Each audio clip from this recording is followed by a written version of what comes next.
You won't have hope the world's changing for the better unless you are part of the world changing for the better. My guest today is Dr. Ian Mevorach, founder of the Common Street Spiritual Center. He's a lifelong environmental and social justice activist, an interfaith dialogue facilitator, and a teacher of eco-spirituality rooted in the work of Joanna Macy's Work That Reconnects.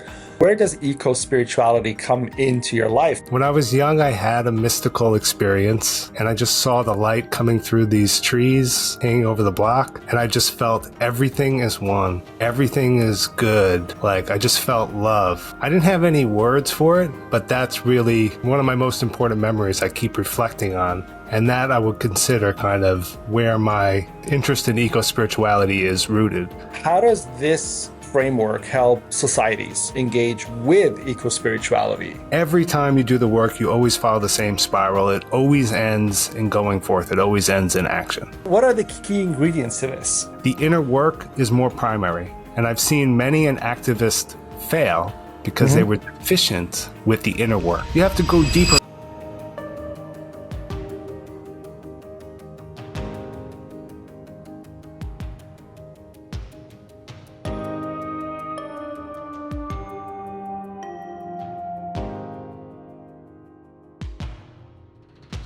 Welcome to Compassiviste Dialogues. I'm your host, Ali Horiat. My goal in this program is to welcome our audience and educate them about various global issues and how we can help.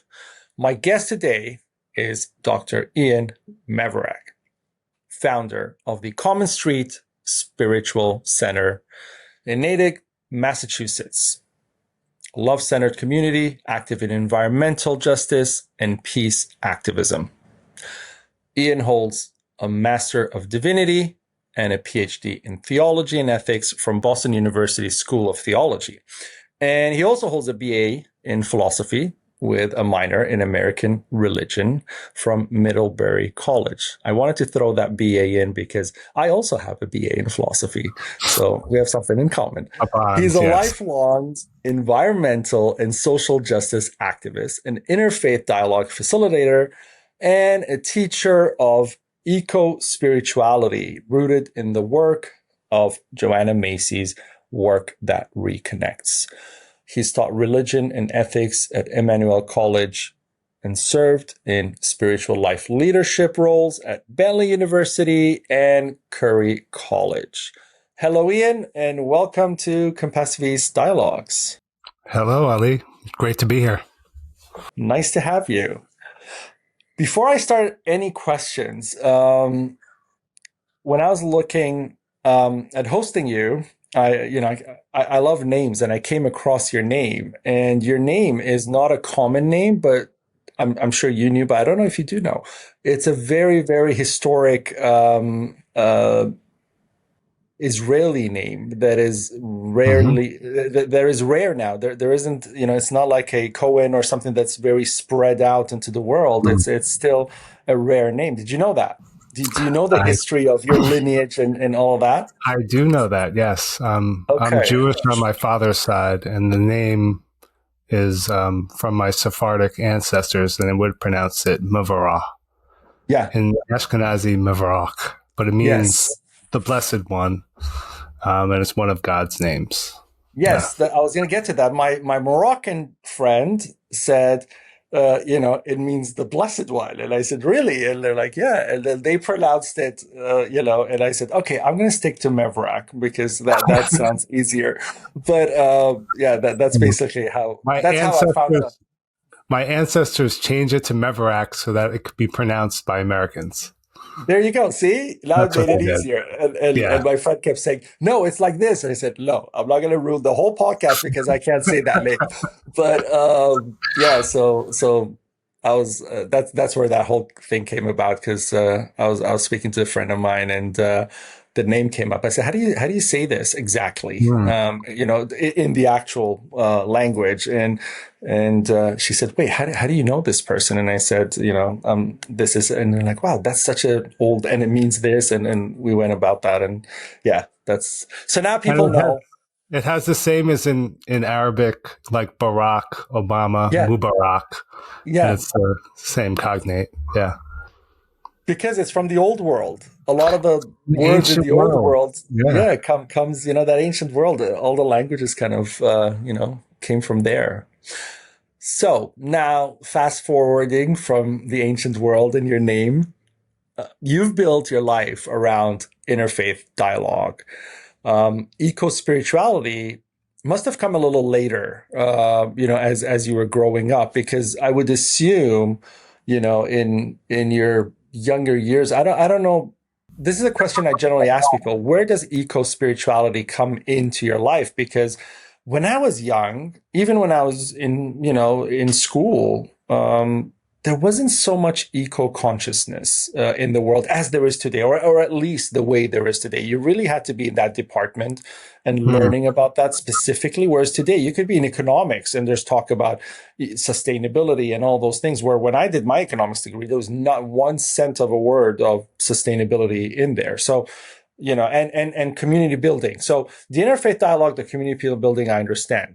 But I want to learn, what was that pivotal moment in your life that led you from, your activism into the deeper space of spiritual ethics, including, the eco spirituality, and how do you explain how that happened and where it's going and what your goals are with that? Great question. Thank you. I'm going to answer it.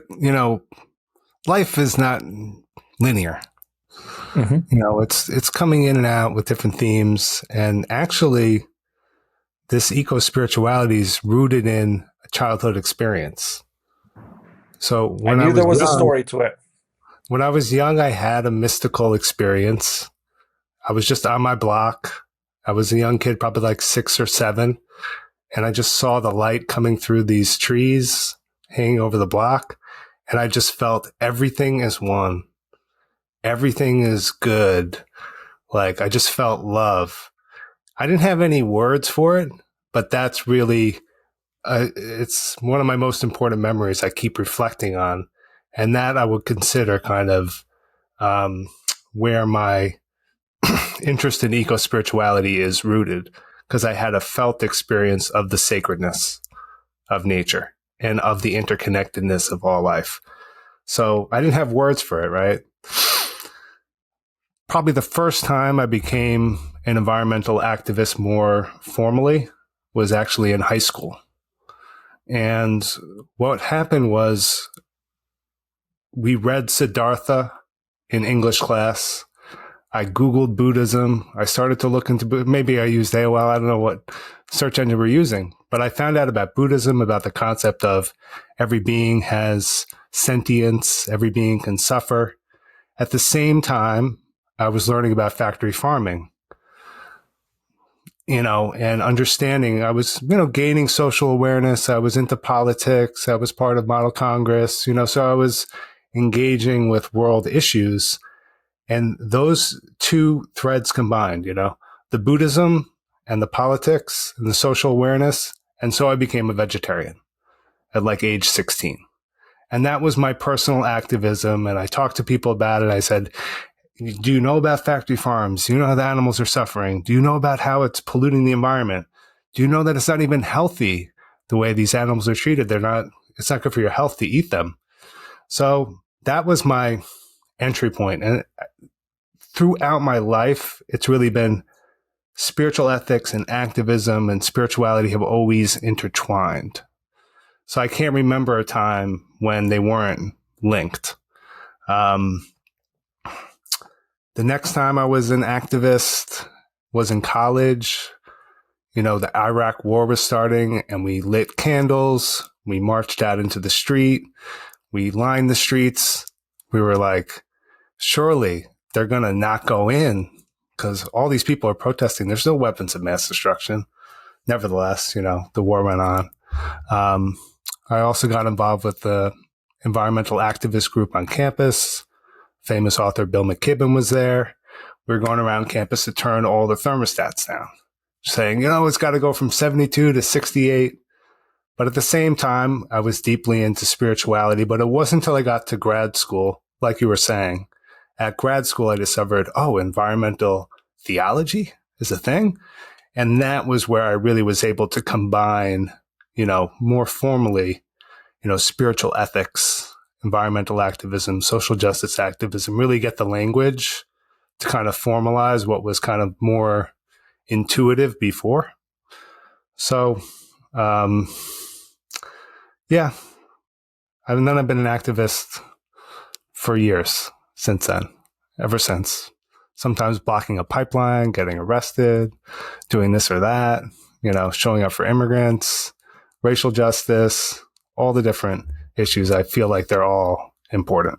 So they're important, and more important than knowing that they're important is participating to increase that importance and make it more of an important thing. Because when you participate, you're bringing that, you're bringing yourself and all that energy into the cause. And that's really what makes the difference from where I'm sitting.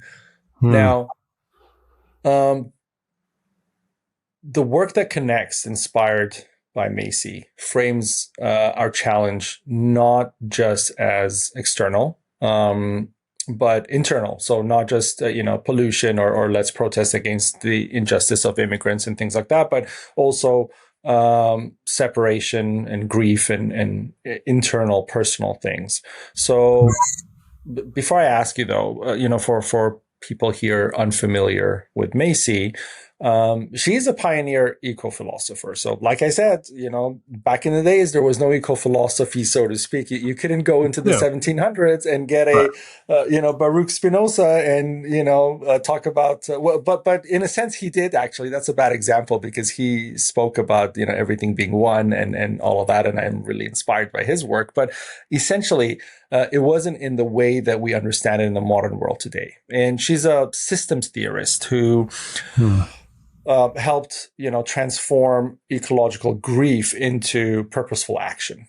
So that's what you're talking about here, the participation, the all of that. And so how does this framework help societies engage with eco-spirituality? So that there is tangible action, because you said something that led really into this question. You protested for Iraq and the war went on.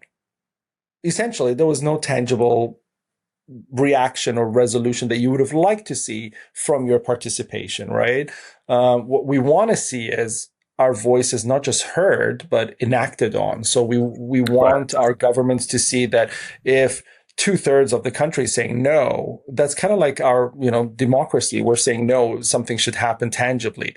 So how does this Work That Reconnects framework help communities in your perspective? All right. This is one of my favorite topics.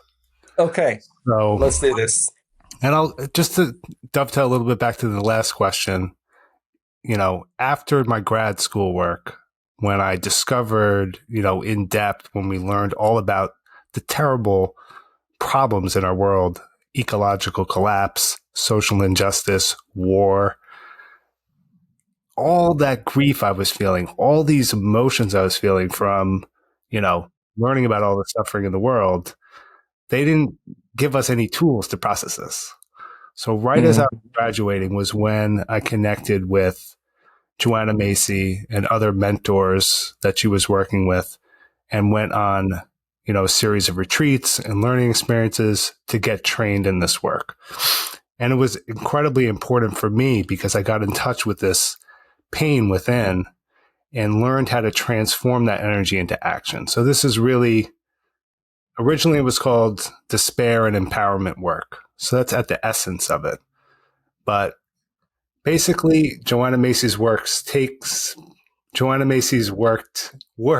people on a spiral.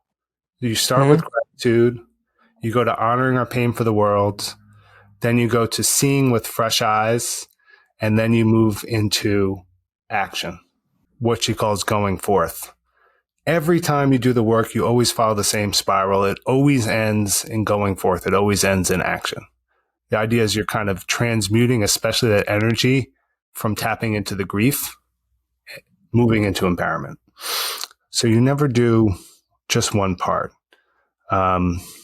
In her philosophy, she talks about the great turning. She says there's a great turning towards a life-sustaining society. That's a story. There's also business as usual. There's also the destruction of the world that's happening, the great unraveling. She's like, all these stories are happening at the same time, but the work that reconnects is about connecting with the great turning, where you see yourself, you position yourself in interconnection with all the other activists around the world, and you recognize there's a gigantic movement of people all working together towards this life-sustaining society. So you kind of position yourself firmly in that story while you also know business as usual is going on, ecosystem collapse is going on, but you stay focused on this hopeful story. She talks about active hope, which is different than wishful thinking. You don't just hope without action the world's going to change. You have to activate that hope. You have to put yourself into the process and embody the great turning. And like what I did when I was in college, right, with the peace protest, that's what Joanna Macy calls a holding action. She says there's three forms of action. Holding actions where you're trying to stop destruction, block a pipeline, hug a tree so they can't chop it down. That's one form of participation, but the least important, according to her. The most important form would be transformation of consciousness. And then another important form is creating new culture. So not just trying to hold back the destruction, but to create the new forms of culture that embody the changes you want to see. Now, another essential part of the work is moral imagination. So in the workshops, in the practices, you're often doing deep time work. You're imagining forward into the future. You're putting yourself deep into the past. You're getting like kind of this huge perspective on where you stand within the larger story of the earth. That's very empowering because it just gives a different significance to how you're using your life when you see it in terms of how will this impact the future generations. So that kind of imagination, and you plug into the vision, and she allows us to say, think about it. Imagine the world as it should be. It's innate to us. We're able to imagine the world the way it should be. And that then clears it up for us, what changes need to happen. And then you just take the inventory, however humble it is, however small the action is, you start there. And the more you get engaged, the more your capacity builds, your relationships build, your abilities build, and your impact can become pretty significant. Even a group of like 4 or 5 people can change their whole community. So for me, like I started a practice group in the Work That Reconnects for about like 3-4 years, gathering people once a month to do these workshops, to do the grief work, to find this empowerment. Maybe like year 4, that group of people became a group of activists. And they started the Renewable Natick campaign, and it was very effective. And we, accelerated the transition away from fossil fuels. Why? Because they were motivated, they were grounded, they built relationships, and then they could act. So I've seen it, and it happens all the time. The inner work leads to the outer work, essentially. I think it has to work that way because you can't start with the outer work because the outer work is an expression of your inner self, in a sense, right? That is what it is. It's an expression. You're flowing outwards. It cannot be an intentional reversal. It is reciprocal. So you do more outer work. While you do more outer work, then you do more inner work. Yes. And as you take actions like, you're stopping a pipeline, but you're also transforming your consciousness. Mm-hmm. You're also transforming the consciousness of the people who see you. And then you're also calling forth, well, then what's necessary for how we need to live in the meantime if we don't want to live so dependent on fossil fuels? That's the new culture. So everything's always like linked in, but I think the inner work is more primary. And I've seen many an activist fail because they were deficient with the inner work. The ego is too out of control. And so you see a lot of activist groups, they seem to all have the same intention, but it's like 1% different. And that 1% is enough to fracture the whole group. They find one thing they disagree about. Right. And because of personality conflicts and everything else, they get nothing done. Well, So on a global scale, this is true as well. Humans are 99.94% identical. Right. So we have 0.6% of, non-identical Of features, diversity, so to a speak. small amount of diversity. Yeah. But it's negligible, right? When you think about, when you look at food, right, and they tell you, I don't know, this is 99.96% pure cocoa. You're not really thinking about what is the other 0.4% or 0.6%, right? You're kind of like, whatever it may be, I don't care, because it's almost all cocoa. I'll eat it. It's safe, right? Right. But in humanity, we somehow have let go of that 99.94%. And we're like, wait a minute, let me find out what your 0.06% of difference is so I can kill you. And that's where we've kind of reached, unfortunately. It's Yes. funny, but it's sad at the same time, It's sad because it's very, but it's hopeful because we can overcome it. Of course. The differences that's that what we're all divide trying to do.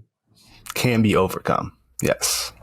And that, your community at Common Street combines these spiritual paths under a shared commitment, right? To the ecological healing and the compassion that builds that essentially to start with. So when you say, there is hope and we can overcome and all those things, my question automatically becomes, what are the ingredients to this sustainable manifestation of this hope, like you said, so it's not wishful thinking, but it becomes something that we can actually ground ourselves into, and showing up is one part of it. But,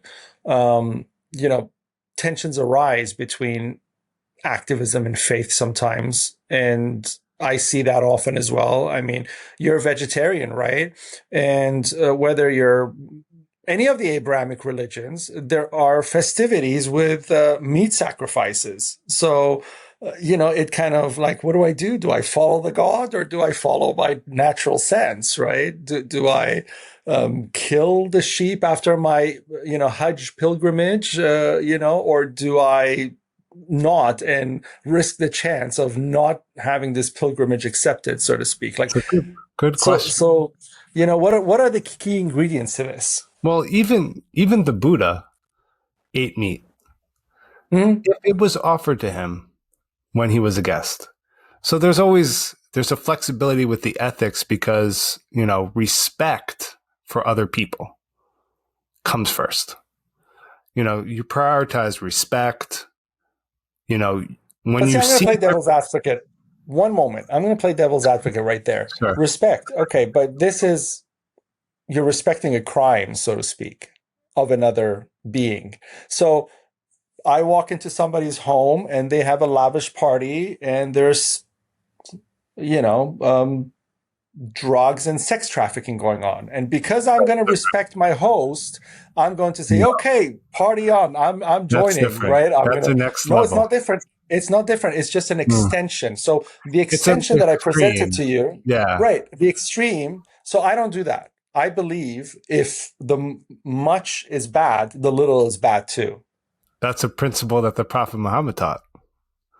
He said, if there was an intoxicant, if a pound of it would cause you to be intoxicated, then you can't have a drop of it.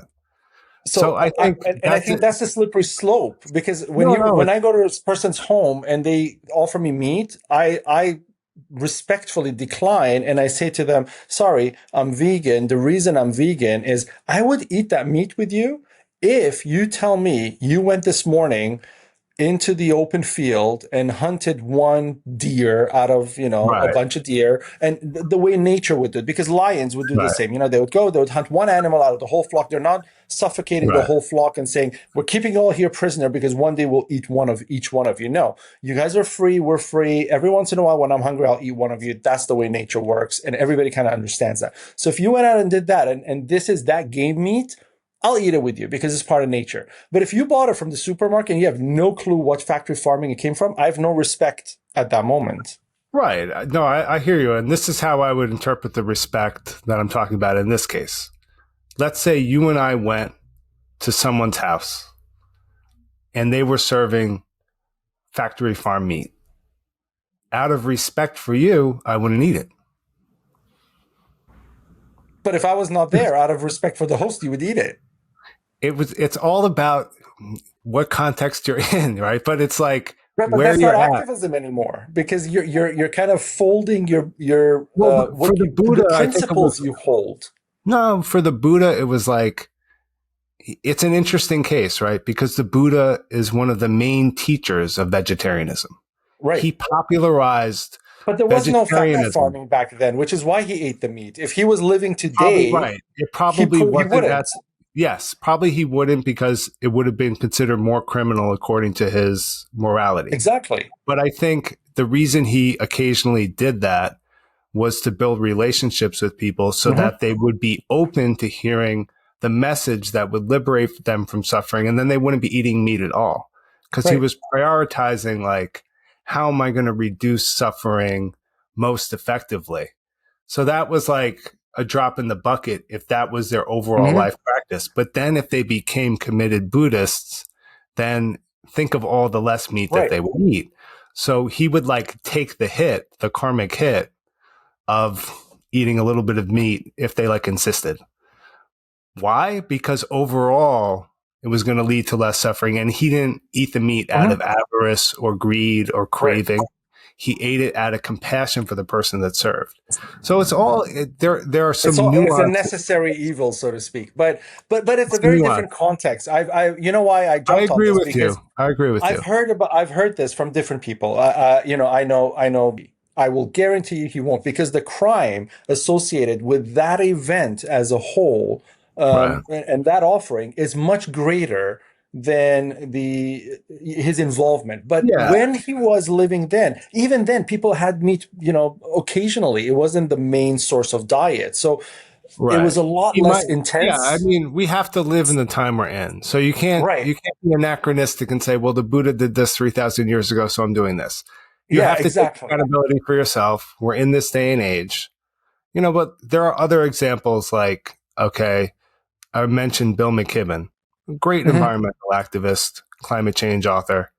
He was sometimes attacked by climate deniers, and they'd say, he's a hypocrite. See, he drives. See, Hmm. he's taking a plane. And he's like, well, I have to take a plane so that I could promote the message and build a movement. He's like, I try to do it as minimally as possible. I offset, but I also have to drive.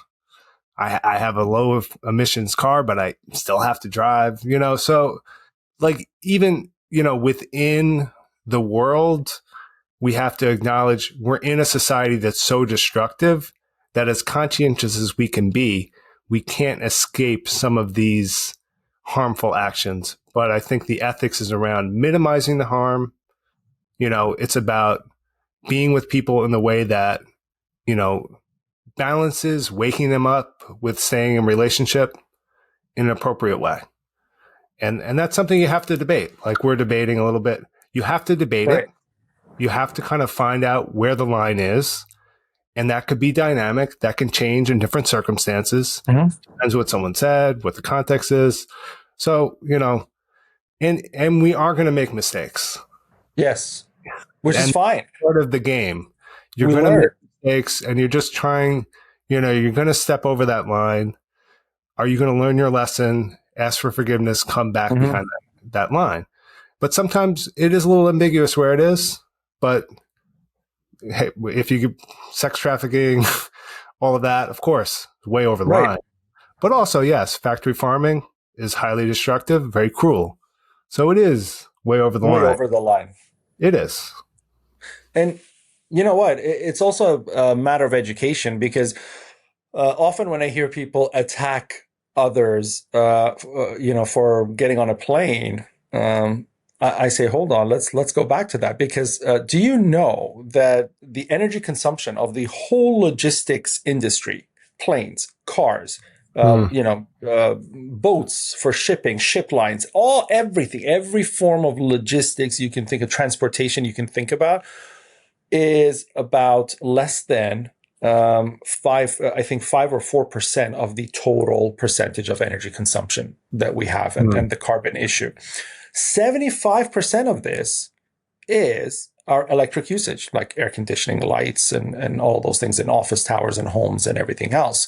So my greater question becomes, why are you attacking someone for the 4%? And kind of trying to cancel them and everything else, when you don't even know about the 75%, because this person may be living in an ecosystem, in a household that has minimized their energy consumption relative to their region or their city or their neighborhood or anything like that. Now, that 4% is nothing compared to what you can do here. So if you actually if you actually cared ecologically and you said, you know what, I'm going to put the solar panels, I'm going to do this, I'm going to change the aerators, I'm going to fix my insulation and all of that, and I'm going to reduce my energy consumption by 10% in my household carbon footprint. That 10% out of 75% works out to 7.5% of a reduction. You're in the entire usage. Let's say you're an average user in the transportation industry, it's 4%. Your entire usage is about half of what you just reduced. Right. So by doing that, you have already offset this by double the amount. And now you're not only doing that, you're also trying to reduce this as much as possible too. For example, you're not flying private, or you're not, sitting in first class, and you're saying, I'm going to reduce that to as much as I can as well. I mean, you could buy offset. And then there's things you could do. I think it's just sometimes people are looking at fossil fuels more simplistically. They're thinking gas. It's a little bit of misinformation. So they're not. When you're in your house, you're not necessarily filling the gas. You're not seeing it, so you're not thinking it's a big deal. Yeah, but I don't forgive that, because I'm not excusing. I'm just saying people are confused. They don't know what's going on. You're plugging your Tesla into an electric socket, unless that electric socket is run by solar, which is, generally it's not. Yeah, it's not. That's what I'm trying to get at. Unless it is, and you have that capacity, which is not, you need a farm, which you don't have in your condo, it is not, then that socket is using part of that 75%. So, and then, your Tesla tires, windows, leather, every other component in your Tesla, every lock in it, everything else, every blinker is all identical to the fossil fuel car. So how much is this revolution really impacting the world in that sense? I start asking those questions because I think we should get past that, just greenwashing effect of how we're approaching sustainable living. And we should get into the weeds of, no, I'm not buying into this, and no, I'm not buying into that. And I'm looking for the actual. We have to get out of a mythical thinking into a fact-based thinking. When it comes to something like climate, mythical thinking doesn't cut it. It won't lead to solutions. You have to be based in reality and facts. Right. And you have to make those hard decisions and change. It's kind of like, if I want to lose 40 pounds, it's not a small number. It's not 5 pounds. I'd be like, okay, I'll just eat, less a few days. It's a lot of weight that I want to lose. So what do I have to do? I have to really put in the effort. I have to eat right. I have to hit the gym more. I have to do things that make me able to reach that goal. And it's going to be a very difficult journey of, a few months. I mean, it's probably half a year to a year to lose that kind of weight. So, healthily. And so, you got to commit, to that. But part of that commitment is the education. Because if I go to the gym on the first day and I just hit different machines and I don't know what I'm doing, I'm probably not going to, I'm going to injure myself before I do anything good for myself. But if I educate myself about what do I do at the gym, what kind of foods do I eat, what do I reduce, understanding a little more about the foods as opposed to just cutting out my carbs because I've heard that so many times, or trying to, starve myself because I think that works. Hmm. You harm yourself, right? So this issue with sustainability is the same. The lack of Yeah. education. Do you know how many times I've walked through protests and I've asked people, where do you bank? And and they say I bank at Barclays or HSBC, and I say, okay, Right. hold on. While you're out here with your placard, fighting off the Yeah. police, and they're going to Right. shower you with a water gun right now, and you're going to break a leg. You're investing Your in fossil bank fuels through your banking. Yeah, I know. your bank is working double time for you investing into fossil fuels. So if you actually sat at home in front of a computer and learned how to activate instead of being at this protest, it would work to your advantage. And then you can Right. create the protest that actually works towards reducing the ways And, that it goes against and it. that's similar to what we were talking about with the inner work, the outer work. Like Exactly. protesting is a holding action, but you might not have that much awareness if they're just saying, come to the street with a sign. It doesn't take that much awareness. You just kind of go out there. But then if you start to integrate, then you're like, okay, but how am I transforming my culture? How am I transforming my lifestyle? Now you're learning a lot more. You're becoming way more conscious. And now you're having changes in the way you see things. And then, yes, you might move into a more creative form of action than just simply showing up on the street corner. You might have a more articulate action that showcases other ways of living, that raises awareness, transforms consciousness. I wanted to get back to your question about like diversity, Mm-hmm. in community. What I found was, I just needed to cast a vision. Diverse community is possible. People of all faiths can come together. Now that's like very abstract, but it's true. There's no reason for the divisions. So, I first just had to create this open space. At first, I didn't really understand community building. I thought you kind of had to like force it to happen. Like, I'm going to bring this person together and then we'll bring these groups together. What I learned was it just happens naturally. It's an organic process. And for the most part, while I do some kind of active work, okay, we're going to bring this group together, that group together. We're going to do a collaborative event. It's going to kind of be a paradigm. It's going to show our unity. Mostly what I do is from Taoism, do nothing, non-action, wu wei. Because as a leader, I'm just like, I don't want to get in the way of what's going to happen organically. So it's kind of like I practice an active allowance. I try to remove the blocks of judgment when they arise within me. Someone says they want to do something, I'm reacting. I'm like, oh, that'll never work. Or that's too edgy. That's too weird. And then I just learn to just call that back, go to non-judgment, allow things to happen. And people just naturally meet. They're different. They're diverse, right? But their interests overlap naturally. Because you said it's only 0.06% different. So if you just don't think they can't get together and there's two different, then it turns out they're not too different. And the drummers meet the dancers, and the Buddhists meet the Hindus, and the Muslims meet the Christians. They have plenty in common as long as you're not saying you shouldn't connect, you don't have anything in common. As long as you're not imposing that negativity and it's not really coming from anywhere, people just naturally get along. They also naturally have conflicts, but that's part of their creativity.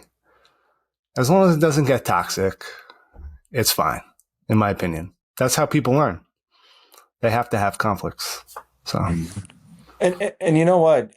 I personally think it gets toxic when you force it to, in a sense. Most of our conflicts and wars and the violence that happens in difference in the right. diversity of people is kind of fueled. When you think about it, It's fueled. Yeah. The Holocaust was fueled. It wasn't natural, because why didn't it happen for the last 50 years of the same populations living there and the same neighbors and the same people? Overnight, everybody flipped. I have friends in the Balkans. They Right. woke up. I have a friend. They had a building which was 4 stories, and there were different ethnic groups on each story. So his grandparents owned the building, and they lived at the top floor. And then they had 3 different ethnic groups. One day, the person from the second floor went and killed the people on the third floor. Hmm. After living together for over 20 years in the same block building, right? Right. What triggered that? It's not a natural thing. Like, if you leave them to it, it will never happen. But the Right. trigger, right? That trigger influences the second floor to go to the third floor and say, "I need to Right. kill you because Right. I've taken." So you're right in the sense that you leave things together, and generally they will find a way to form. Which brings me to this question Okay. in that vein.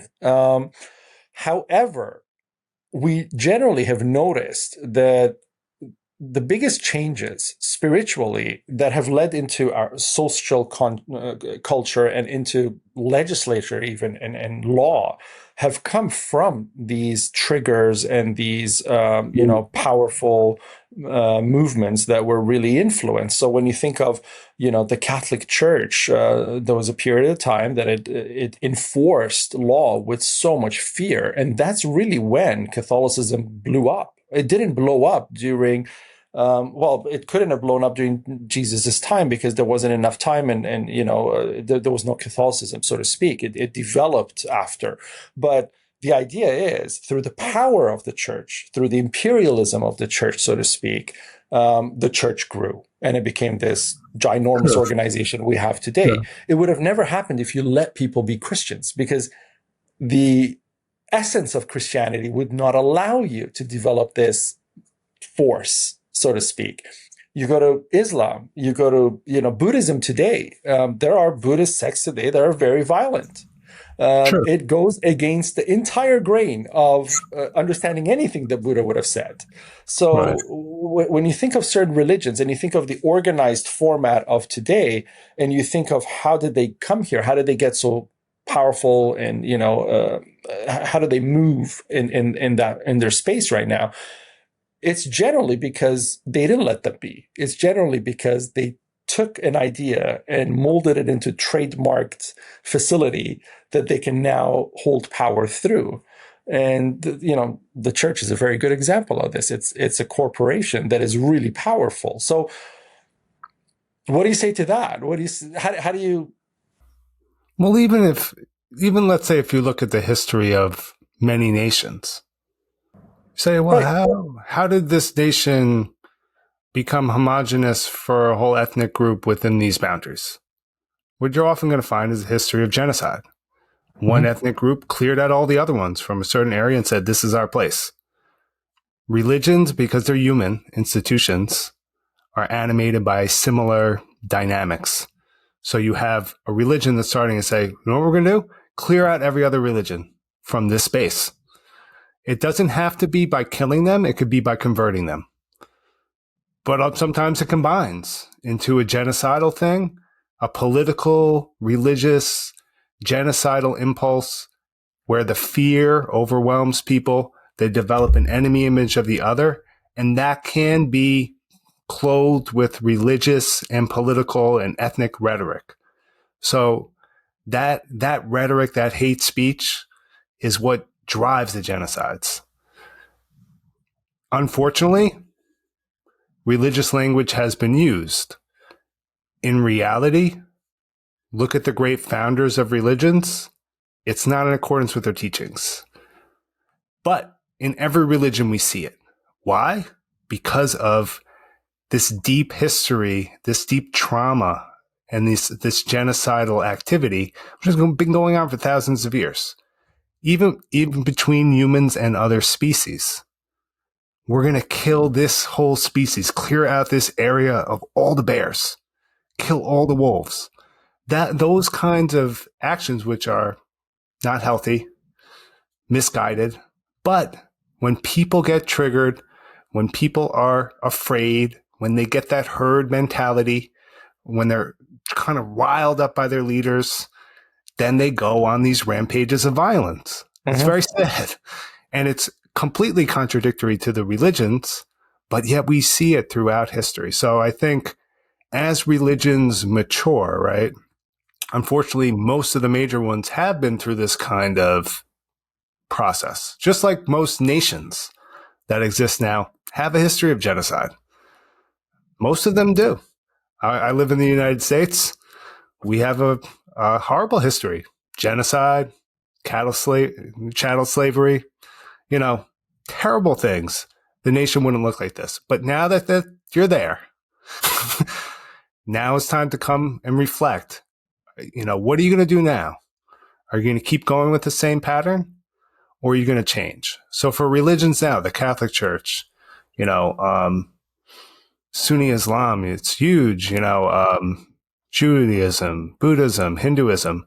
Are you going to continue with these kind of base instincts to kill the other, to attack the other, to speak badly about the other? Or are you going to come back, kind of be like, okay, we did some feverish things, we did some crazy things in our history, but where are we now? What do our teachings actually say? And if you go back, religions have better answers even than nations. Nations tend to be less reflective in their core documents, than religions are. So I think, even the Catholic Church these days, they often are at the forefront of religious peacemaking. Now, in the past, they led the Crusades. We know that. In the past, they led the Inquisition. In some cases, they were aligned with the Nazis. They have those terrible things in their history, but now they're where they're at. They're trying to make peace with Muslims. They're trying to stop wars in the Middle East. They're trying to be, responsible now. And there's nothing you can do to change the past. So I think you can't change the past. You could admit the past and learn from the past if you're candid and you have the courage to face it. And you say, we can't mythologize this period of our history when we were genocidal. We have to look at the truth that we have a genocidal history. The Catholic Church has to know, we killed Muslims, we killed Jews, we killed Protestants, we killed pagans. Right. And none of that was in accordance with Jesus' teachings. And if you could do that, then you might have more humility to say, maybe we're still making mistakes now. Maybe we could be more open to change. And not to pick on Catholics, because Protestants, they killed Catholics. And Protestants killed indigenous people throughout, the United States. So, everybody killed everybody. Muslims killed Christians too. I mean, Muslims killed Christians, Muslims killed Jews. Yeah, everyone was killing everybody. Everybody was killing everybody. And we have to acknowledge that. Yeah. And we have to acknowledge that. And if we acknowledge that, then we could have greater humility. Because what does it tell you? It tells you your religion was never perfect. Your religion was far from perfect. Right. And it's still far from perfect. So don't mythologize your current state either. Don't have the blinders on to think, well, now it's perfect. See how good our prayers are? Everything's going well. It's like, no, demythologize. Right now, the earth's being destroyed. People are dying of hunger. The world is in a crazy place. And your religion's a bystander. You're not applying the teachings. The same level of destruction is happening that used to happen. It might even be worse, because at least they weren't destroying the whole planet. They were just killing each other. So I think, demythologizing the past helps you demythologize the present, get out of this delusional water that you're swimming in and see what's really happening and what is demanded of you in this time, which pretty much at any time, moral courage is always demanded. Breaking from tradition is always demanded. Nonconformity is always demanded if you want to be ethical, if you want to change things for the better.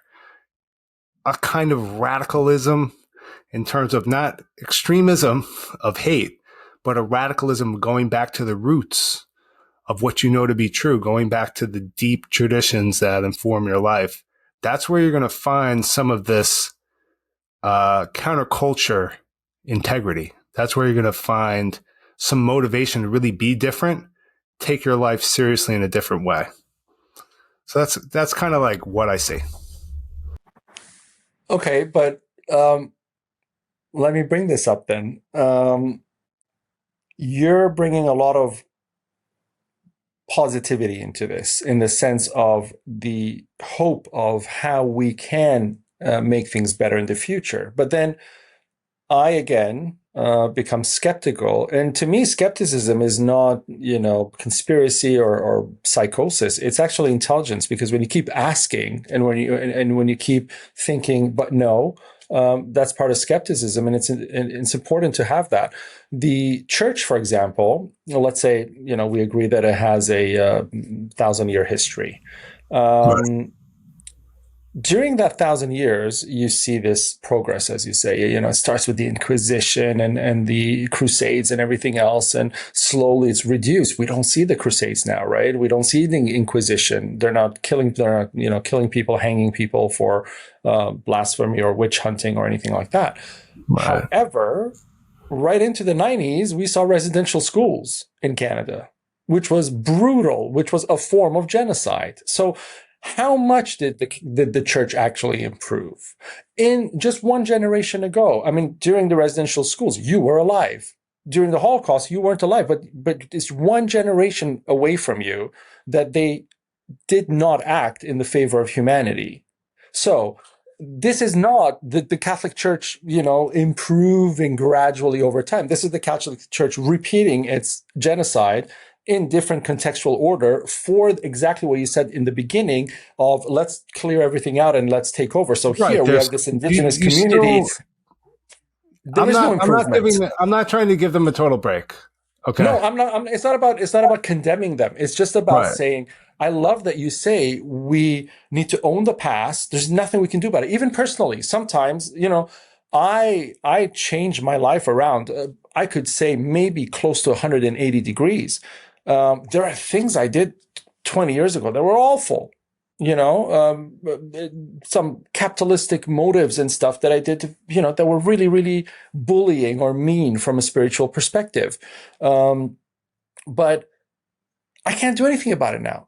There's nothing I can do about it. That happened 20 years ago. There's nothing I can do about it, but, there was a financial crash. People got kicked out of their homes. I was the one buying those homes for 10 cents on the dollar because I could flip them a few years later for double that price. Did I care to say, hey, I have the money. Here's the 10 cents. Go back into your homes. We'll sort it out. Did I do that? No. Me and everybody else in my position and working with me and around me did exactly the same thing. We brutalized people, right? So I own that. I did that. I'm not proud of it, but I did it and I own it. What can I do now to change that? What can I do now to help in there? What can I do now to make it different? Now, if another crash comes, which will come soon enough because it's a cycle, where do I stand? Do I stand to again be like, ooh, that house was 700,000 and now the bank's asking for somebody to just sign for 200,000 and it's theirs? Oh, I'm going to do it. No, I'm not going to do that, right? I'm not going to participate. But if I did participate, how much improvement is there? And it's coming from the lead. It's not, I'm not going to raise hold on. I'm not going to raise the raping of children, which is in the millions, right? I'm not going to raise that because you could say that's not to do with the organization. That's just, a lot of priests. It's to do with the organization. Right. But I want to just say, I'm even letting that go, but it was directly the organization's orders to commit genocide in Canada. It was directly from the top. It was a board of directors meeting that said kill. So maybe the board of directors, maybe the Pope can say, look, I'm trying my best, Ali, I'm trying my best, but this priest, he's crazy. He raped those kids. We're going to condemn him. He can run away from that. We're in that conversation. Somebody will believe him. But when you say me as the Pope chose to align with the Nazis, and then 40 years later, me as the Pope also chose to kill Indigenous people in Canada. How are you going to run away from that? There is no improvement. Well, I'm saying let's not run away from it. I'm saying you got to own the past and own the present. Now, what happens in the past, right? When we're looking at the past, it's sometimes easier to see the problems. It's harder to examine yourself in the present. So like you could look back 20 years and you see like as clear as day the mistakes you were making, right? Whatever mistakes you're making now, I think you've obviously improved. You're trying to save the world through compassion. So you've made a major shift in your life. Nevertheless, like anyone else, everyone's still making mistakes. And the mistakes we're making are similar to the mistakes we made before. Institutions, since they involve so many people, are more evil than people. Like one person would not be as evil as a big institution, but as institutions grow, you take all the little pieces of evil together, kind of line them up, and you get terrible stuff that no one person would ever think of doing. So when you have an organization as large as the Catholic Church, the mistakes that you're going to see are massive. The crimes that you're going to see are massive compared to what any individual, like where are you going to get one person to be like, I'm going to commit genocide and start this resident. I mean, like you're not normally going to get that. But when you have a large institution, you have these patterns of converting people, it involves dehumanization of the other. It's a slippery slope. Some of these dehumanization instincts and patterns and languages have not been rooted out. So you often see that from many religions, that even as they're getting kind of kinder, kind of more respectful, yet if you look at the structure of their prayers, if you look deeper into the consciousness that hasn't totally been transformed, you see that they're dehumanizing people of other faiths. And that lays the groundwork for mistreatment, abuse, even murder. So until you change it and do that inner work, you can't just say, well, we're going to stop like killing people like this. You have to go deeper and be like, well, what was it that allowed you to kill? Was it because you have a superiority complex? Was it because you think other people's faith's not valid? Or you think they're demonic if they worship differently? You have to root that stuff out in the core. Then, because it's like one of the teachings I love from Jesus is it says, the heart is where all the evil comes from. It comes from within. So it's like, that's why the work has to be done within. And it is harder and slower to do it with an institution. Like one person, right? Mm-hmm. Like the scale of how much you could change in 20 years is dramatic. The scale of how much a country can change in 20 years, different, slow. The level of change for the Catholic Church in 20 years, it's like baby steps, very slow. It's a huge ship, but a person can change quicker than an institution, in my experience. I don't agree. I think Japan, after Hiroshima, changed in 20 years drastically. Singapore changed drastically. Germany changed drastically. Yes. If you undergo a major trauma, then you have an opportunity for change. But the Catholic Church is going through major traumas combined, so they should be able to change much faster than Japan. Well, I think like the clergy abuse scandal, for example, right? Yeah. That's causing them to change more quickly because it's a scandal, because there's pressure, because of all that trauma. But every year we see the same scandal. Right. So maybe I'm wrong about that. I mean, partly. No, I'm just saying it's. I agree with. Look, I'll give you an example. No, I'm always part wrong. Anything I say. It's not about you being right or wrong. It's not about you being right or wrong. It's about trying to get to a place in discussion that we find the light. So I'm going to give you an example. What you said, I hold true here in this example. For example, you have Mecca. Right. And it's a pilgrimage place for Muslims, right? Any sect, any type of Muslim, they go to Mecca for a pilgrimage. It's part of, their pillars. And so non-Muslims are not allowed there. you're allowed in Riyadh, you're allowed in Jeddah, you can go to tourism in Saudi Arabia, but you are not allowed to go into that holy place. Right. Why? I'm not going to get into it because I don't know, frankly. I don't know exactly why. You have impurity. They're worried. There may be a lot of reasons why you're not allowed to go to that site. But I think if you open the doors and allow people to go and see and learn the faith and kind of learn the history a little bit and see it from the same way the Vatican does, it sells tickets and you go and you see it and then you're in awe and mesmerized about Catholicism because of all the art, right? You see the Sistine Chapel, you see all those things. Yeah, exactly. And then, you romanticize Rome as well, and you throw a penny into the Trevi Fountain. Next thing you know, you're a Catholic, right? Because you fell in love with those buildings have profound impacts on people, I have to say. That's what I'm saying. Those buildings, and, you go to Paris, you go to Sacré-Cœur, so many places in the world have that power to move you, and you fall in love with the romanticism of that art and that beauty, right? Because it's natural. We love beauty. And so maybe enter through that door. For example, in the UAE, in Abu Dhabi, they have this mosque that was built in commemorating the founder of the country. And it's a major tourist destination. People of all faiths go. You go to Turkey, you go to Istanbul, for example, there's the Blue Mosque and some other mosques that are popular and famous that they allow tourists to go and see. And, they start learning about the architecture, the art, the history, the patterns, all of those things. So you're opening the space. But when you hold that space closed, you say, no, only us. You're kind of othering the person in a bad way. You're saying you are not qualified. You're saying, it's like a caste system in Hinduism.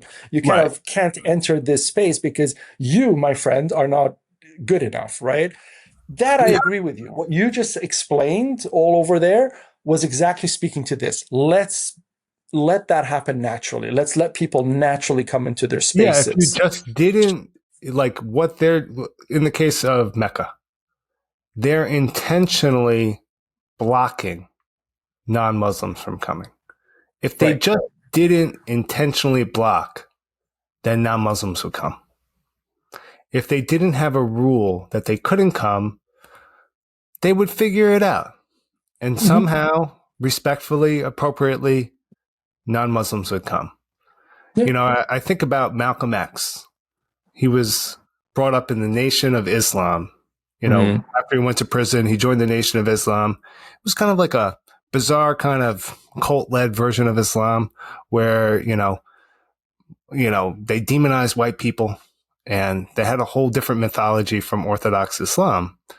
When he went to Mecca, he had a transformative experience because there were people of all races there, treating each other as brothers and sisters. So for him, that was like the most inclusive experience he's ever had. So it's just interesting, like, at that moment in time, that was the most inclusive experience he'd ever had. At the same time, there's elements of exclusion, and it could be more inclusive.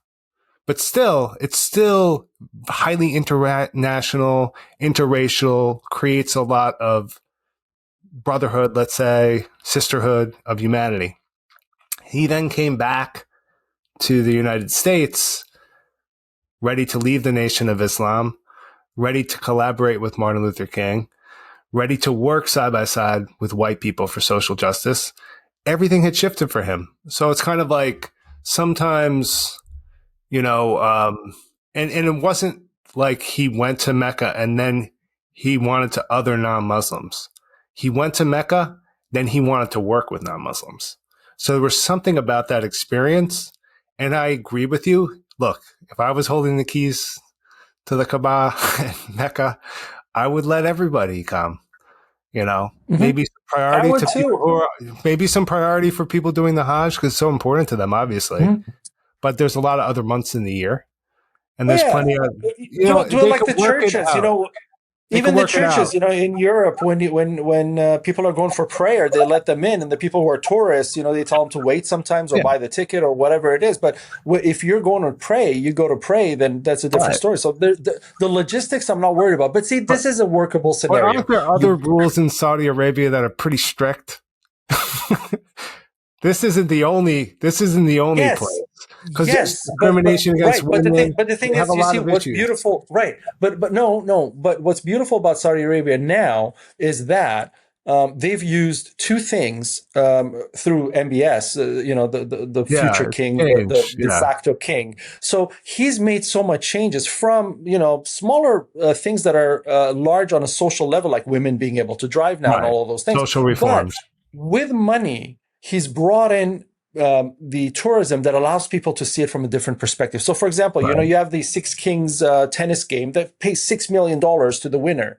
Wimbledon doesn't do that. So, like, Right. everybody's coming And there they had that for great comedy festival recently and stuff like exactly, and they that. have Yeah, some concerts going on, and they have some right. construction things going So on, he's and not they're giving welcoming them into the Kaaba or into Mecca, but he's welcoming them into the country. And he's saying, right. let's bring And I everyone think together. Let's be more yes, cosmopolitan. yes, and I think this is Right. one step towards his will to open up the Kaaba to people. Right. I think if he does this automatically and immediately, he'll be assassinated because there's a lot of Yeah. hardliner Muslims that would be like, "Oh my God, no, Well, yeah, I you've sold mean, our." So what he leaders needs to do is leaders can only slowly, go so far. gradually, Yeah. yeah. So Political I think leaders, what if he's they go doing, too far, I heard if you go like one step of the community, you're good. If you go yeah, 2, 3 steps ahead, you're going to find a knife in your back. yes, Because exactly. now you're And scaring the people. that's what happened with Moses too. He led these people out of suffering. And let's just say for everybody here who may be skeptical, whatever, let's just assume he parted the sea and all those things happen, and all these people saw him do all those things, and he goes up to the mountain, comes back down.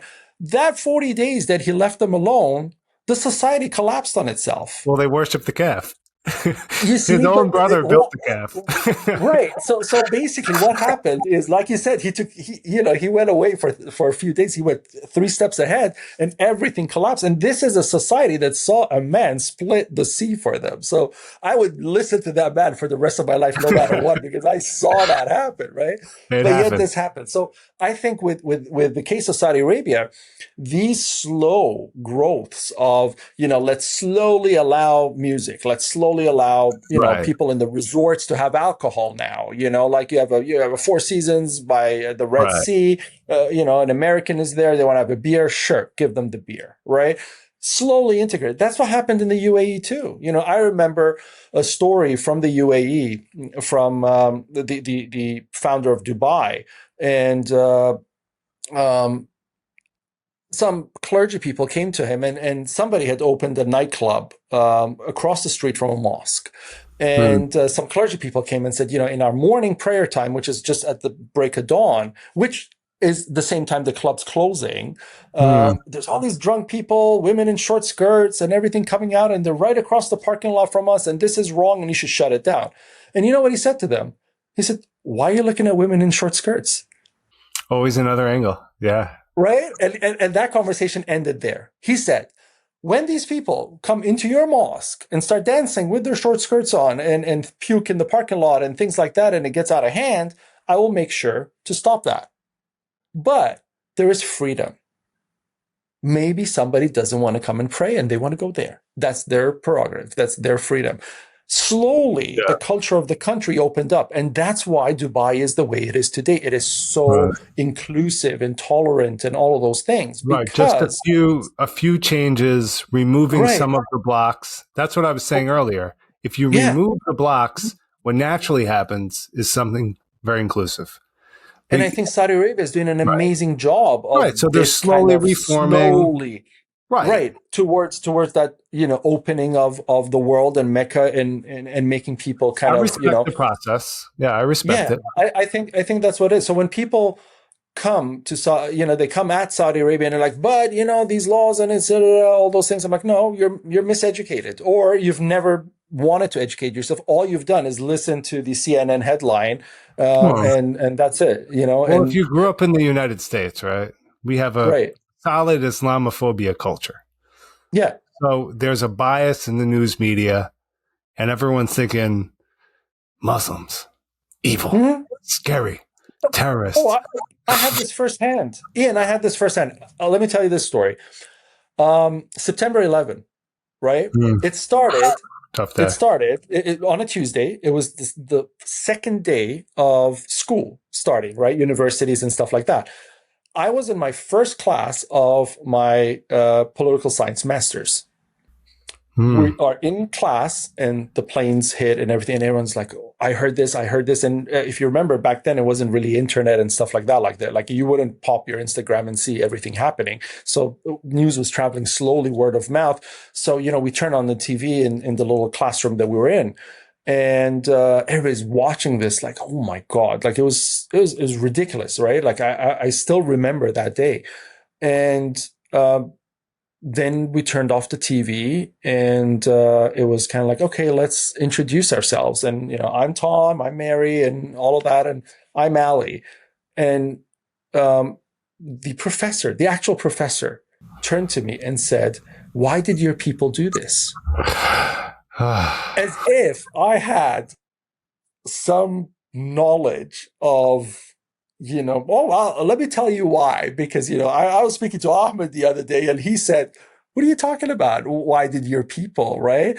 And to use that terminology and everything else, especially if you were to use that in the United States at that moment, say against a black person and say your people, oh, all hell would break loose. But now in this new context, you can use it here because it's allowed.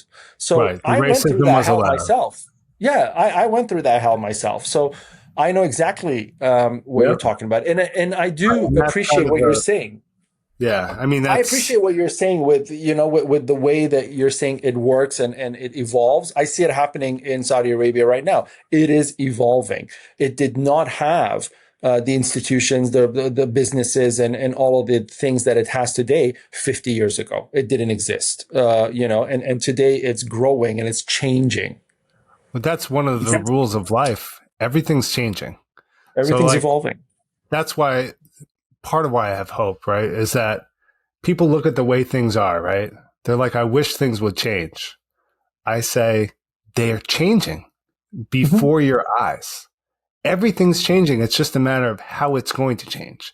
So when you start to work for social change, for ecological justice, for interfaith peace, you're not entering a static state that's not going to change. It's guaranteed to change. And if you kind of put your effort and you get other people together and you come together and you put your weight on that scale, it's going to tip the change in the right direction because it's so dynamic.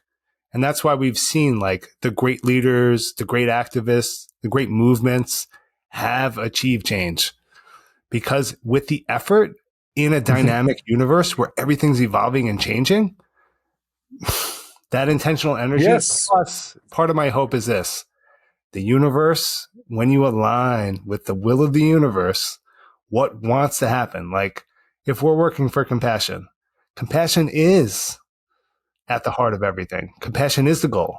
That's like the destiny of humanity. So if you're working with, you're working with the spirit, then you're not only putting your own thumb on the scale, but has extra weight. It's kind of like if you press in the right point, it's not just you. It's like the whole world is pressing that point.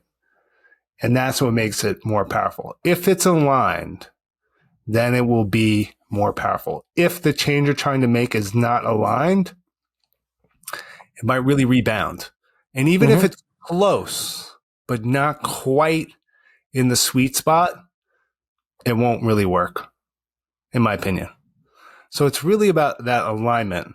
There's something, and for me, a lot of the way of aligning is not being too egoic, too forceful, not have too much of my own agenda, because I have to make room for what wants to happen that I don't understand, that's like greater than me.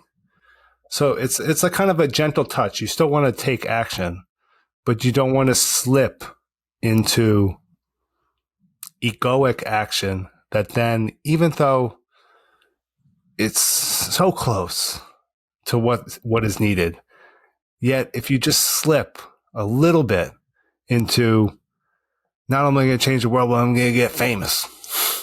Right. Not only change the world, but I'm going to have this, and and everyone's going Yeah. to see me, and it's so And I'm easy going to to make just, tons of money doing it and all those right, things, and right? then the ego just slips in, and now you're not aligned, Mhm. and now nothing good's going to happen, and maybe you're just going to go on some detour that's going to crash and burn, and you're going to learn from it.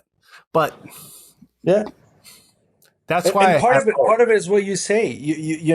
Part of it is that community they talked about against the institution. Because you look at Martin Luther King, you look at Gandhi. They didn't create a church, No, grow it, and then do the movement. They went straight for the movement as their self with people who are willing to join that self, right? So, you think, and I'll give you an example of how people can come together that way. When I went to school in Toronto I went to a school that had a large Jewish population in that school.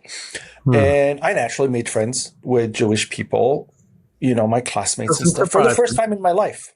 For the Okay, first time in my life, I'm meeting Jewish people, right? And because you don't meet them in the Middle East, then there was no right. relationship. It's They weren't segregated. even allowed into Yeah, many it's of the countries, segregated. right? Yeah, Yeah. And in Europe, boarding school and other places and stuff, it was a lot of segregation as well because um, it wasn't that connective. So I come to Canada and all of a sudden I meet a new culture. And I meet a right. culture that I've been taught all my life that this is the bad, right? Like that's just how you're raised in the Middle East at the time, or even in Europe, there was still a lot of um, Anti-Semitism is huge. It's like an anti-Semitism, industry. Yeah. yeah, it's huge in Europe. People don't understand this. Like, you think if you go on a vacation to Dubai, you have it bad. Go on vacation in Paris and where you keep. And let me tell you what it's going to be feel like. It's Oh it's yeah. It can harsh, be and rough. so Yeah. that's what I grew up with. So I come to North America. I come to Toronto. I go to school. One of my Jewish friends invites me to his house. And, I meet his parents and I meet his grandparents. And his grandfather asked me, where are you from? And we start talking. And he's like, oh, we had a Muslim neighbor and his name was so and so, and he passed away at cancer. And we were such good friends. And we took Hmm. his cat, and the cat lived with us for another few. I was like, really, you're really neighborly with each other, and they were so like hospitable with me. And then I slowly, made friends with him, and we became more friends. And then I started Hmm. going to his house more often. And then I learned about Shabbat. I learned about the kosher kitchen. I learned about so many things that I would have never known. And then Right. every time I would learn, I would have these discussions with his mom. I'm like, did you know that like you have the kosher thing and Islam has this and it's almost the same? Halal. Did Yeah. you know that your Shabbat has this and Muslims have this and it's almost the same? And did you know that in Catholicism, because like when you're in Europe or boarding school, you learn the Catholic religion as well when you're in that state. Did you know that that is also very close to this? And then I started thinking to myself, hey, these are all the same sides of Right. of the coin. And Right. I started seeing that people don't have that hate that the institutions put in you. So me Right. growing up under an institution built that hate in me, so to speak, to Yes. form it. But then when I met the people weren't holding that hate.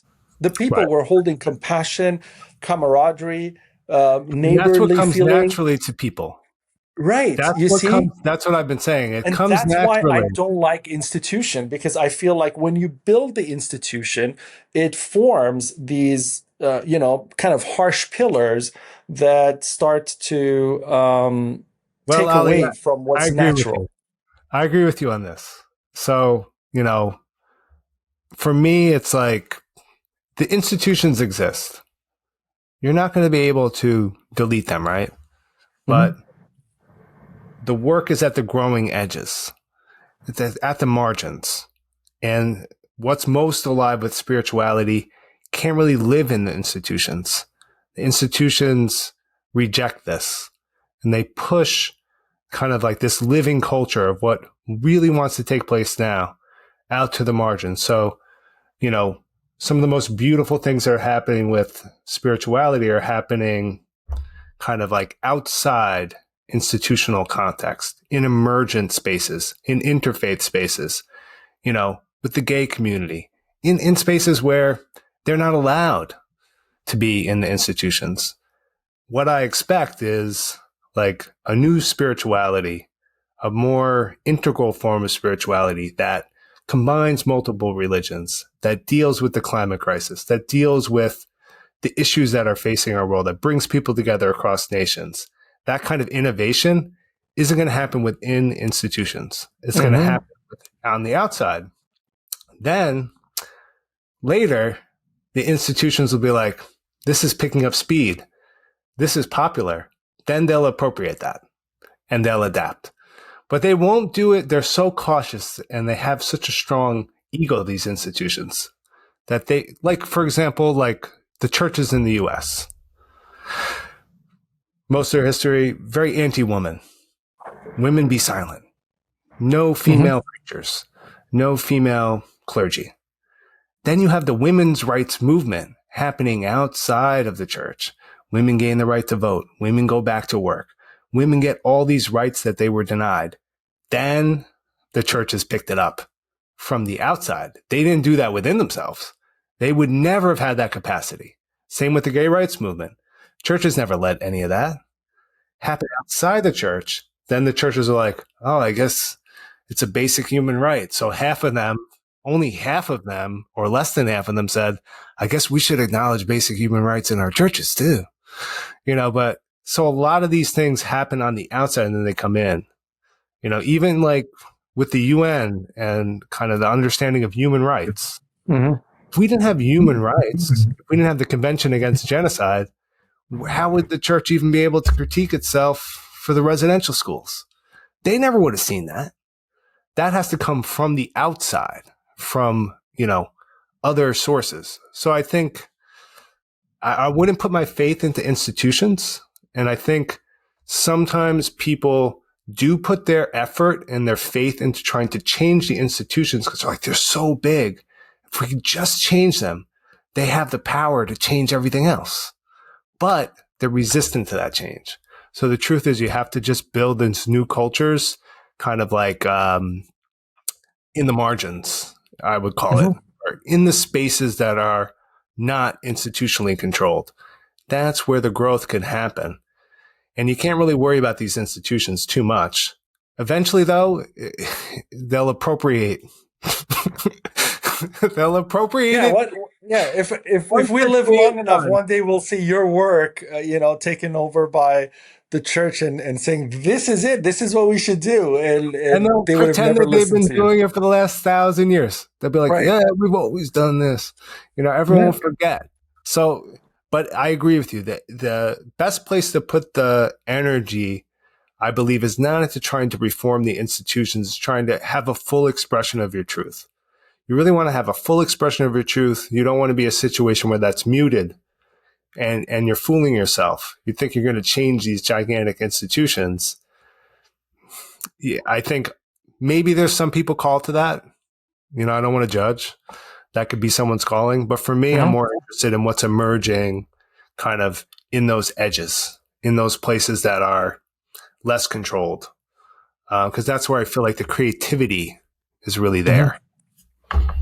So in this sense, it's a radical reimagining of how faith activism and, ecology kind of coexist, because you're really hinting towards, what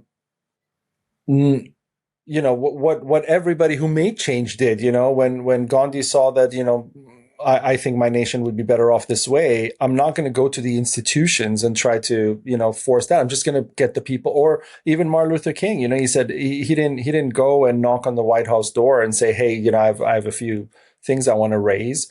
He went to the public and kind of raised that. He didn't go the way of the law to get a court order to discuss this issue. He went the way of the people, which is always outside the institution. That's the radicalism of revolution, when Guevara and decided to, we need to liberate Cuba. It happened outside of the institutions. It just always almost happens outside of the institutions. And that's how change happens, like you said, because the institutions are just too rigid to be able to take that on at the speed of what people are willing to take that on. And I think the urgency of, bringing us back to the climate issue, which you just mentioned, the urgency of the climate issue requires us to specifically take your advice and look outside of the institutions, because all these COP meetings and the UN and these institutions and all these agreements, They're not working. nothing is happening because they need 400 years to make change and we only have 50. So at this point, what they really need is the pressure from the outside. yes. Just like you mentioned Japan, right? After Hiroshima. Well, that was pressure from the outside. Not like we want to explode anything. And that was a terrible tragedy, So I don't think nuclear weapon use is ever ethical at all in any sense, nor threatening people with them.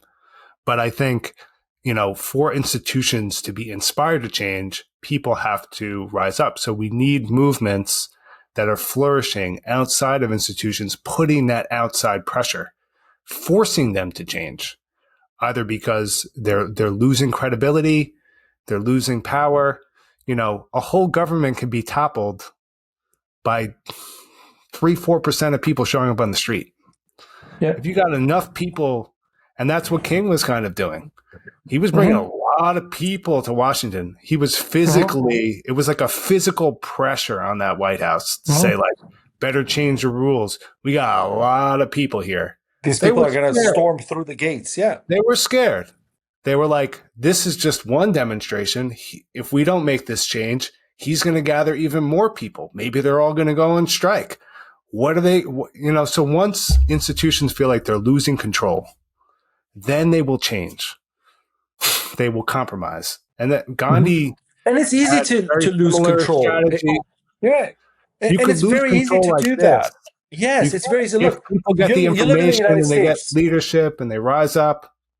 You live in the US. How easy was it for a bunch of people with no weapons to walk into Capitol Hill and take it over on January 6th or 5th? I was watching this thinking, really, it's that easy to walk into that building? I've been to that building. I've been to that building, on a tour and all of that, and I was mesmerized at the the security and the building and the grandeur of the building and everything. In my life, I would have never thought that you could just push the front door open, topple over a security guard, and you would be sitting there right on the biggest seat. It's very hard to control large crowds of people. Exactly. And typically security measures are not designed. Same if you look at it spiritually, right? Yeah. If you have, like hundreds of thousands of people or millions of people just thinking differently than the religion, that's a mental pressure. That's a psychological pressure. They're going to change.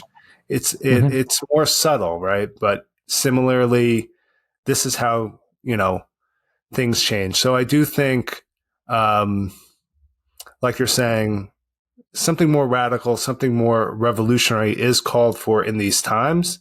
And I think, those messages have resonance. And I actually identify as, in terms of my spirituality, I identify as a rebel. Kind of a rebel spirituality. It's kind of what I'm about.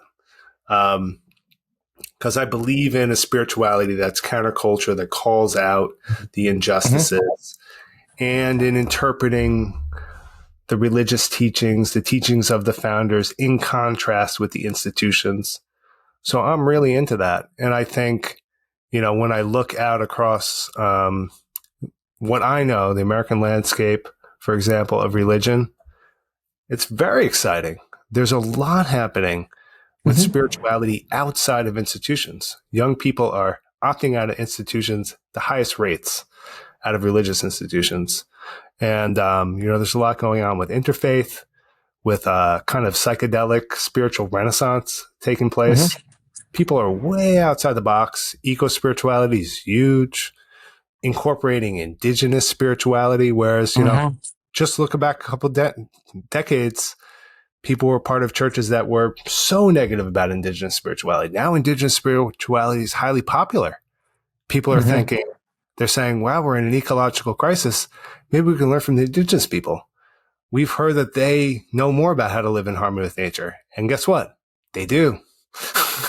So now indigenous spirituality is being incorporated. A lot of things are changing.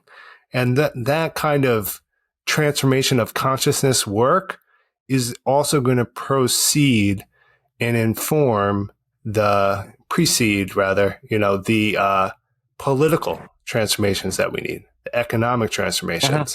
The transformation of consciousness is very important. All the stuff it's changing in the minds. It's changing in the language people use. It's changing in the symbols people use. Then you start to see it changing in the culture. Then you start to see it changing politically, economically, legally. So I think as much as things are moving in a bad direction, I'm always like, yeah, there's all these terrible things happening. Yeah, I always have hope. But part of why I have hope is because I'm always doing something to make a difference. That's one of the main things for hope. You won't have hope that the world's changing for the better unless you are part of the world changing for the better. If you are actively part of changing the world for the better, you will have hope that the world is changing for the better, because you will know that the world is changing for the better because you are part of that change. If you're outside of that and you're not actively engaged in changing the world for the better, your consciousness will be the world's not changing for the better, because that's your experience. You're not changing it for the better. So you're not going to know that it's changing for the better. Right. Only going to know, and you're only going to have that hope if you're doing the work. And you know what? If you're doing the work, you're going to have hope. I say this sometimes to people. People sometimes speak with me, and these hardcore activists that are on social media and posting every hour and stuff, and pointing fingers everywhere. And they're like, you should be pointing fingers. You should jump on this campaign with us against Nestle. And why aren't you on social media? And I say, well, I'm sorry, because I'm too busy trying to get on the phone with Nestle to try to find a way that we can all kind of bridge this in a manner that we can resolve this problem collectively, as opposed to pointing fingers at an institution that's so big that my social media is not going to change. Neither is yours, neither is anybody else's, because after we close this, we're all going to Walmart and we're buying the plastic water bottle that they make. The only way that's going to change is if we collectively agree to something, which requires me to bring them into the conversation, requires me to bring the government into the conversation, requires me to bring the millions of people that will activate this change into the conversation. But if I'm creating more, animosity, that is not going to help. So I'm sorry, I can't join you because, like you said, I'm busy trying to do that. Now I have a question.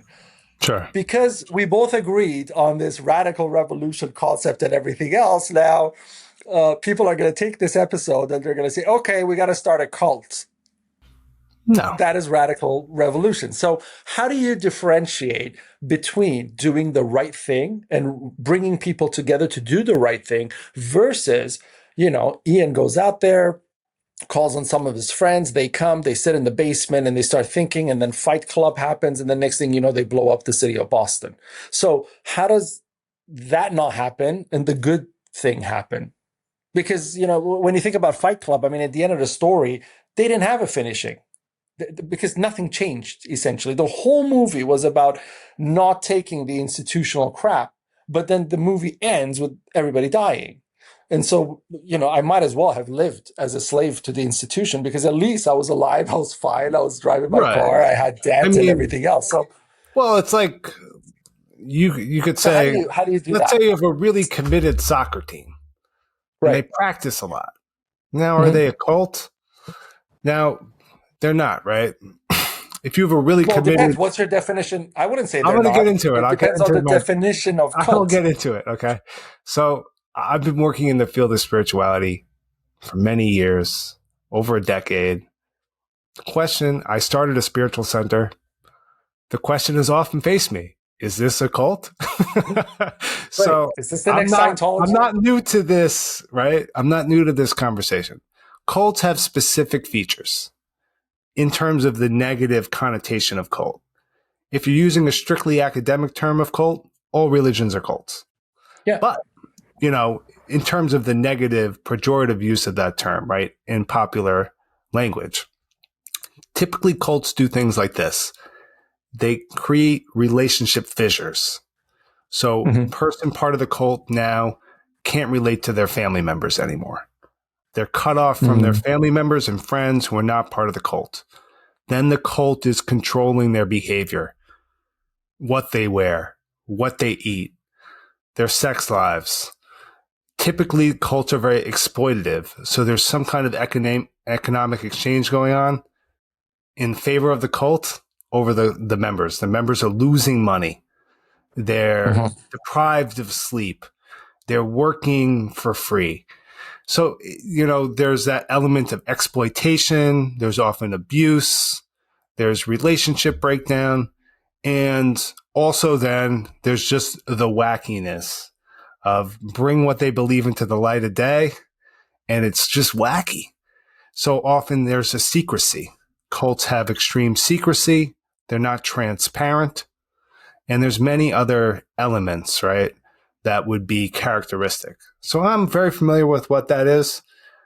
If you have a transparent, open, inclusive, revolutionary movement, if you have freedom of belief, if you have open communication, no exploitation, if my goal with spiritual leadership is someone's part of my spiritual community, that means it's going to strengthen their relationships with people who are not part of the community.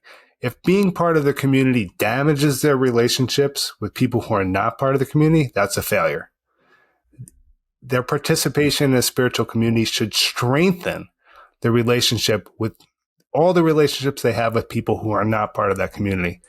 They should not be pressured to convert people. They should not be in a superiority complex, an ego trip. They should not think they found the only way to salvation or any of that mumbo jumbo. But this is just me coming at it off the cuff. You just killed 9 out of 10 institutions I can think about. Everybody's a cult now because every one of the religions I know, they send you to heaven if you convert people. So I think it's a major flaw. And that's why I'm more drawn to. But sometimes it's really hard for people to recognize this, because I know people who were I actually know 2 people who I know well who were in the Children of God sect cult, right? And it was very difficult for them. Well, they were children, the poor guys, they didn't know, but their parents and other people in there. It's very difficult for you to not understand, to recognize these signs when you're going through it in the moment. One of the symptoms of being a cult member is not to know you're a cult member. Right. Unfortunately. It's very difficult to identify where you are. Right. That's why I have no judgment, and people are. And when people are part of, even conservative religions where I'm like, whoa, they're a little bit over the edge with the attitudes they have, still I'm going to treat them with respect. Still, I'm going to treat them with kindness. And no, you can't just scream in someone's face and then they're going to leave the cult. It's much more complicated than that. So you can't really judge a person's situation. Sometimes it's very hard to extract either from a true cult or even just kind of a more extreme, very tight-knit religion. If you were to disavow it, then that could have negative consequences in terms of your family relationships, business, so many things. So I try not to judge people. Everyone's going through their life trying to negotiate all these different factors. But basically what I believe in is a much more inclusive form of spirituality and way more focused on peacemaking, focused on healing the environment, focused on economic justice, focused on, the real world that we're living in and how we're going to solve the problems that we're facing. And yes, the inner work, because that's the key. Where it starts. Everything else. It all starts within. If there's no peace within, you can't be a peacemaker. Fair enough. Yes. Okay. Last question for you, Ian. Sure. And this is a question I ask everybody, so I'm keen to see what you would say. Short answer: imagine you are the most powerful person on earth, not in dominance, obviously, but in moral influence and compassion. In 1 or 2 sentences, and as brief as you can, what is the first action you take to ignite a global shift towards planetary harmony? I would call for wealth redistribution. And the most basic first action step would be forgiveness of debts.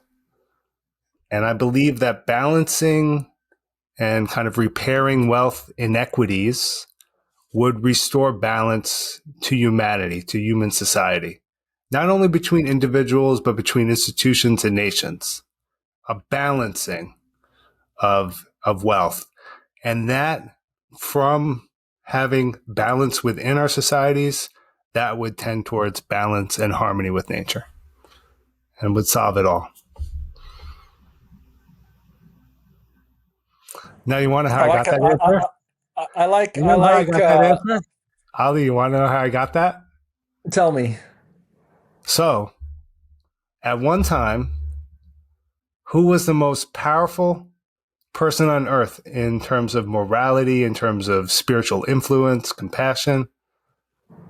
Very poor guy, Depends. Jewish carpenter. It's different at every different time of life, you know? But there was this Jewish carpenter, you know, very oppressed person. Jesus, okay?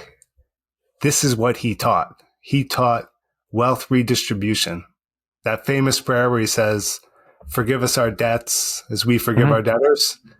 Literally, he taught that, not just in a spiritual or emotional. He said, if you want to follow me, you have to give away your money to the poor. You have to forgive the debts that you're holding. And I almost see it as like health. It's like the whole system is out of balance. It's like huge concentrations of wealth here, not enough here. People aren't able to access everything. It's not healthy. And I think poverty is the basic dehumanization. When someone is allowed to be poor, it very tangibly, you're saying their life is worth less, devaluing, dehumanizing. And, you know, if you want to say love your neighbor as yourself, you must redistribute wealth. Your neighbor is poor. You know, if your neighbor is poor and you are rich, you have to redistribute if you want to love. So that's where I got my answer, because that's what this, you know, very influential moral leader taught when he was alive. So if I had all that power, I would want to do the same. You know what? A few hundred years after him came another influential leader who basically is the father of Sufism in Islam today. And he said, if his name was Ali too, and he said, if poverty was a man, I'd kill him.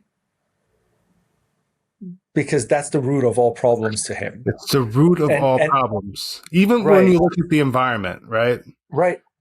If we just had wealth equality and education, the birth rate would drop. People would be educated. They'd be empowered. They'd vote correctly to repair all these problems. Big corporations wouldn't have the concentrations of wealth to manipulate the whole system in their advantage. Everything would be solved by having not perfect wealth equality, but basic equity, basic equality, just so that it's not, you know, no one's better than you if they have a little bit more than you. But if you get that wealth inequality through the roof, you poor person, you're worth nothing. That rich person is now a god. They control your life. You work for them. You're a slave. That whole system doesn't work. So I really believe the great spiritual teachers, like you mentioned, Muhammad, peace be upon him, he also taught wealth redistribution, forgiveness of debts.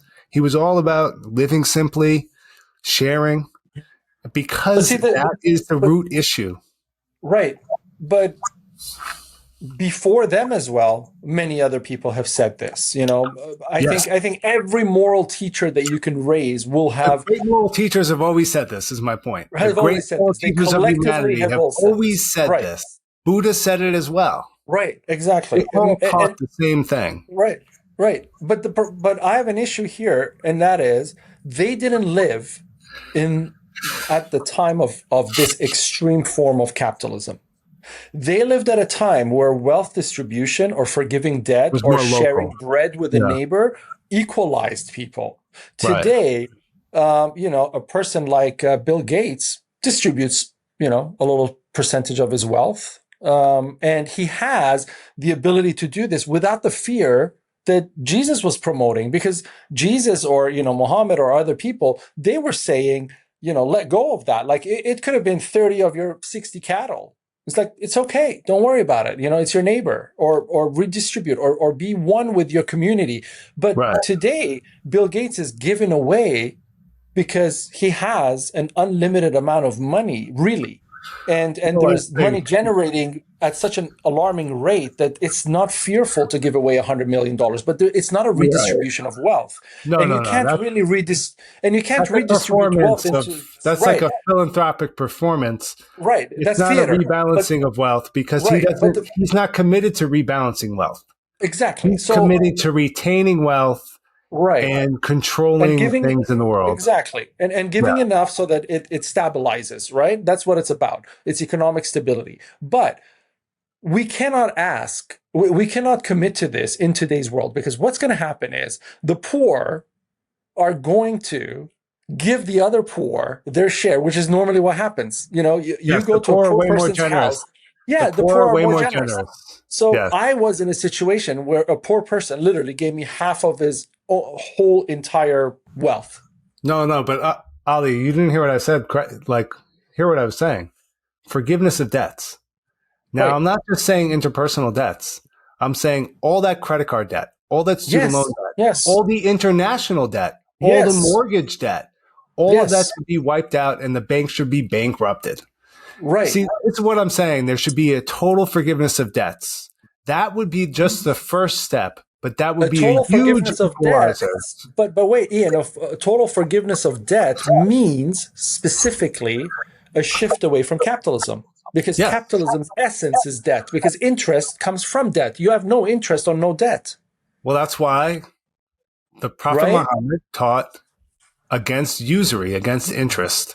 Right. Jesus also taught against interest. The Catholic Church Exactly. didn't allow usury for hundreds of years. It wasn't until the Protestant Exactly. Reformation that. So, yeah, the whole idea that you're lending at interest is toxic. The whole idea, and because you're lending at interest, debts have radically increased because debts have become so profitable. If Mm-hmm. you didn't have interest, lending would be much less profitable. It would be much more of a kindness to lend if they're only giving back the same amount, you Mm-hmm. know. But yes, morally, interest is a problem, and it's at the foundation of capitalism because you wouldn't have speculation without interest. Right. Exactly. So, and you wouldn't have these huge conglomerations of capital without interest. So when you say what you say about Jesus from 2000 years ago in the modern context, is you're saying if Jesus was alive today, he would change his words and say, be rid of capitalism, because that is the problem we face today, not on an economic level, Yeah. on a social level. Because, if you went right now and forgave all the debts of Ethiopia, right, nationally, you forgave all its debt, Yes. it will regain these debts within the first 5 years, Right. If you because now don't change the system radically. it has a Yeah. much better rating, and the same people will be poor, and the same three people would own the whole country and be rich again, and it would just reciprocate. So you really Right. didn't make We have to change. make, Ali, It we has have to to be a make more systems. systemic changes. We have to make There you systemic go. Right. changes. And But I I think think you need a that's little bit, you take the ancient teachings, you mix it with little Karl Marx, you yes. modernize, you have to have a sociological understanding, you have to work with some economists, you have to Mhm. tell them what your goal is and write up some white papers and make some changes, And It's and like a those responsible spiritual leader today, right. right, would work with Mhm. economists, would work with social scientists. Right. They would get the information so that they would understand how we're going to achieve these changes. What do we really have to call for? And then you have an integrated message that's both legal, political, Mhm. moral, and you kind of integrate it across all this platform so you could have, a messaging that people can relate to in their personal life, but also relevant to banking, relevant to international law. So, yes, if I had all that moral influence and power, I'd do something like this, but I would have consultants. I Right, would have of course, consultants. because you can't be the I'm knower not of smart enough to all think of the knowledge, solutions. right? So Yeah, I would have to have consultants. I'd have a consultancy phase and we get it all together and, get the and not rhetoric have the just right. ego to Have a say couple I know speech better, writers on my side, right? and that's what And you King did. wouldn't You have had the speech ego to writers, your say friends. Yeah. right, And most importantly, you wouldn't have the ego to say, I know, follow me, I make the decisions. You leave No. that to the public that is in it with you. Because if you And had that's that the much beauty of it. influence, you wouldn't want to mess it up. So you Right. wouldn't want to be a dictator. You'd want to, okay, be like, I'll use these influences about get the best and brightest around me, and then we'll get the message by consensus, all these good-hearted Right. people, and then use that influence well. So we've heard from Dr. Ian Mevorach, as we say in American, no to capitalism, basically. And thank you for joining us on Compassiviste Dialogues. You remind us that environmental and social justice cannot be achieved without spiritual depth, community-rooted love, interfaith compassion, and systems change. That commitment to inner transformation and collective renewal is exactly why you are a natural compassiviste, which essentially is a person who, starts with compassion and then outwardly acts it out and, makes the world a better place.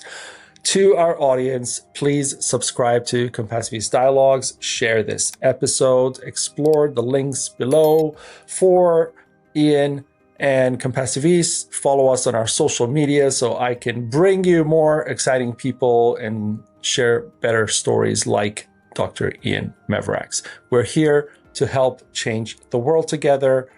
I'm Ali Horiat.